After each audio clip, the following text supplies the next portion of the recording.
আজ ছিল আমার একটা বন্ধুর জন্মদিন। তো বন্ধুর জন্মদিনে যাব বলেই কিন্তু রেডি হয়ে বেরিয়েছি। কিন্তু আকাশের অবস্থা দেখো মনে হচ্ছে এখনই বৃষ্টি নেমে যাবে।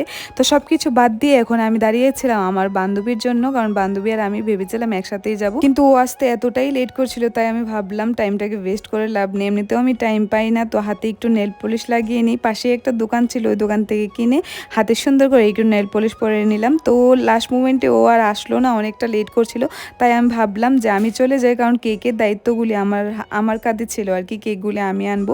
তো ভাবলাম কেকগুলি নিয়ে নিই। তো চলে গিয়েছিলাম কেকগুলি আনতে। আর কেক আনতে গিয়ে একটু ভিজে গিয়েছিলাম কারণ হঠাৎ করে বৃষ্টি নেমে গিয়েছিল। তারপর কিন্তু আমরা সবাই চলে এসেছি রেস্টুরেন্টে। আর এখানে এসে এত হাসি ঠাট্টা হয়েছে, মানে সব বন্ধুবান্ধব একসাথে থাকলে যা হয় আর কি, মানে এক্সট্রিম লেভেলে হাসাহাসি হয়েছে, খুব ভালো লেগেছে। এখন আসলো তাদের কেক কাটিং এর বাড়ি। তো তোমরা কিন্তু অবশ্যই ওদেরকে হ্যাপি বার্থডে কমেন্টে বলতে ভুলবে না। একটা আমার বন্ধু আর এটা আমার দাদা।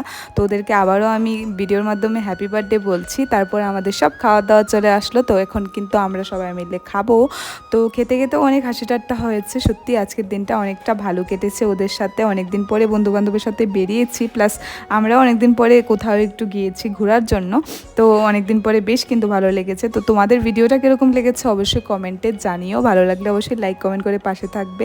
দেখা হচ্ছে পরের কোনো একটা মিনি ব্লগে। ততক্ষণের জন্য টাটা, বাই বাই। সবাই ভালো থেকো, সবাইকে ভালো রেখো।